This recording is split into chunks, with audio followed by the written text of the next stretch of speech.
जय हिंद।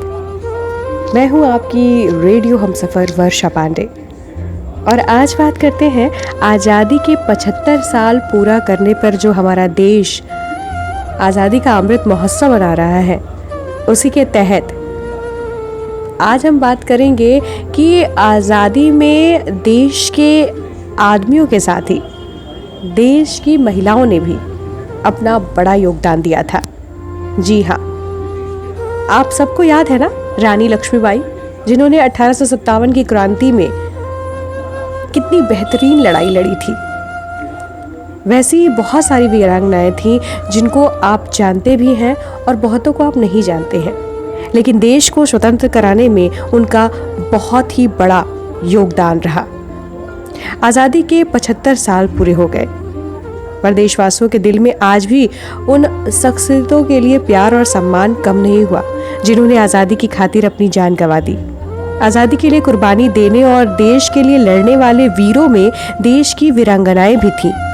आज़ादी के 70 साल पूरे होने पर हम आपको कुछ ऐसी ही वीरांगनाओं के बारे में बताने जा रहे हैं। विजय लक्ष्मी पंडित, जी हाँ, एक कुलीन घराने से ताल्लुक रखने वाली और जवाहरलाल नेहरू की बहन विजय लक्ष्मी पंडित भी आज़ादी की लड़ाई में शामिल थीं। सविनय अवज्ञा आंदोलन में भाग लेने के कारण उन्हें जेल भी जाना पड़ा था। भारत के राजनीतिक इतिहास में वो पहली महिला मंत्री थीं। वे संयुक्त राष्ट्र की पहली भारतीय महिला अध्यक्ष भी थीं और स्वतंत्र भारत की पहली महिला राजदूत, जिन्होंने मॉस्को, लंदन और वाशिंगटन में भारत का प्रतिनिधित्व किया था। इसी क्रम में है सुचेता कृपलानी। सुचेता एक स्वतंत्रता सेनानी थी और उन्होंने विभाजन के दंगों के दौरान महात्मा गांधी के साथ रहकर कार्य किया था। इंडियन नेशनल कांग्रेस में शामिल होने के बाद उन्होंने राजनीति में प्रमुख भूमिका निभाई थी। उन्हें भारतीय संविधान के निर्माण के लिए गठित संविधान सभा की ड्राफ्टिंग समिति के एक सदस्य के रूप में निर्वाचित किया गया था। उन्होंने भारतीय संविधान सभा में वंदे मातरम भी गाया था। आज़ादी के बाद उन्हें उत्तर प्रदेश राज्य के मुख्यमंत्री के रूप में चुना गया। सावित्रीबाई फूले, इन्हें सीक्रेट कांग्रेस रेडियो के नाम से भी जाना जाता है। इसे शुरू करने वाली उषा मेहता ही थीं। भारत छोड़ो आंदोलन के दौरान कुछ महीनों तक कांग्रेस रेडियो काफी सक्रिय रहा था। इस रेडियो के कारण ही उन्हें पुणे की येरवाड़ा जेल में रहना पड़ा। वे महात्मा गांधी की अनुयायी थीं। इसी क्रम में नाम आता है सरोजनी नायडू का। भारतीय कोकिला के नाम से मशहूर सरोजनी नायडू सिर्फ स्वतंत्रता संग्राम सेनानी ही नहीं, बल्कि बहुत अच्छी कवयित्री भी थी। सरोजनी नायडू ने खिलाफत आंदोलन की बागडोर संभाली और अंग्रेजों को भारत से निकालने में अहम योगदान दिया। लक्ष्मी सहगल, पेशे से डॉक्टर रहते हुए लक्ष्मी सहगल ने सामाजिक कार्यकर्ता के तौर पर प्रमुख भूमिका निभाई थी। लक्ष्मी सहगल ने साल 2002 के राष्ट्रपति चुनाव में भी हिस्सेदारी निभाई थी। वो राष्ट्रपति चुनाव में वाम मोर्चे की उम्मीदवार थी, लेकिन एपीजे अब्दुल कलाम ने उन्हें हरा दिया था। उनका पूरा नाम लक्ष्मी स्वामीनाथन सहगल था। नेताजी सुभाष चंद्र बोस की अटूट अनुयायी के तौर पर वे इंडियन नेशनल आर्मी में शामिल हुई थी। उन्हें वर्ष 1998 में पद्म विभूषण से नवाजा गया था। और इन्हें कौन नहीं जानता, रानी लक्ष्मीबाई, जिनका नाम लेने में ही एक फक्र महसूस होता है। भारत में जब भी महिलाओं के सशक्तिकरण की बात होती है तो महान वीरांगनाओं में से एक नाम आता है रानी लक्ष्मीबाई का। देश के पहले स्वतंत्रता संग्राम यानी 1857 में महत्वपूर्ण भूमिका निभाने वाली रानी लक्ष्मीबाई के अप्रतिम शौर्य से चकित अंग्रेजों ने भी उनकी प्रशंसा की थी और वह अपनी वीरता के किस्सों को लेकर आज भी सबकी जुबान पे है।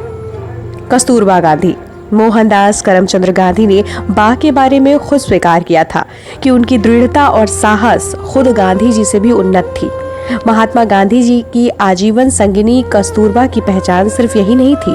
आज़ादी की लड़ाई में उन्होंने हर कदम पर अपने पति का साथ दिया था, बल्कि यह कि कई बार स्वतंत्र रूप से और गांधी जी के मना करने के बावजूद उन्होंने जेल जाने और संघर्ष में शिरकत करने का निर्णय भी लिया। वह एक दृढ़ आत्मशक्ति वाली महिला थी और गांधी जी की प्रेरणा भी। कमला नेहरू, कमला नेहरू यानी जवाहरलाल नेहरू की पत्नी कमला कम उम्र में ही दुल्हन बन गई थी, लेकिन समय आने पर यही शांत स्वभाव की महिला लौह स्त्री साबित हुई। जो धरने जुलूस में अंग्रेजों का सामना करती, भूख हड़ताल करती और जेल की पथरीली धरती पर सोती थी। इन्होंने असहयोग आंदोलन और सविनय अवज्ञा आंदोलन में बढ़ चढ़कर शिरकत की। दुर्गाबाई देशमुख महात्मा गांधी के विचारों से बेहद प्रभावित थी। शायद यही कारण था कि उन्होंने महात्मा गांधी के सत्याग्रह आंदोलन में भाग लिया। वो भारत की आजादी में एक वकील, सामाजिक कार्यकर्ता और एक राजनेता की सक्रिय भूमिका निभाई। वो लोकसभा की सदस्य होने के साथ साथ योजना आयोग की भी सदस्य थीं। अरुणा आसफ अली को भारत की आज़ादी के लिए लड़ने वाली एक सक्रिय कार्यकर्ता के रूप में पहचाना जाता है। उन्होंने एक कार्यकर्ता होने के नाते नमक सत्याग्रह में भाग लिया और लोगों को अपने साथ जोड़ने में महत्वपूर्ण भूमिका अदा की। साथ ही वो इंडियन नेशनल कांग्रेस की एक सक्रिय सदस्य थी। इन्होंने भारतीय राष्ट्रीय कांग्रेस की मासिक पत्रिका इंकलाब का भी संपादन किया। साल 1998 में उन्हें भारत रत्न से सम्मानित किया गया। अब आप ही सोचिए, ऐसे न जाने कितने नाम हैं जिन्हें आप अभी बहुत अच्छे से जान भी नहीं पाए, लेकिन उन्होंने पीछे से ही सही, गुपचुप के ही सही, लेकिन भारत की इस स्वर्णिम स्वतंत्रता में अपना कितना बड़ा योगदान दिया है। यानी आज जो हम 75वां आज़ादी का ये अमृत महोत्सव मना रहे हैं, उनमें इन देवियों को शत शत नमन।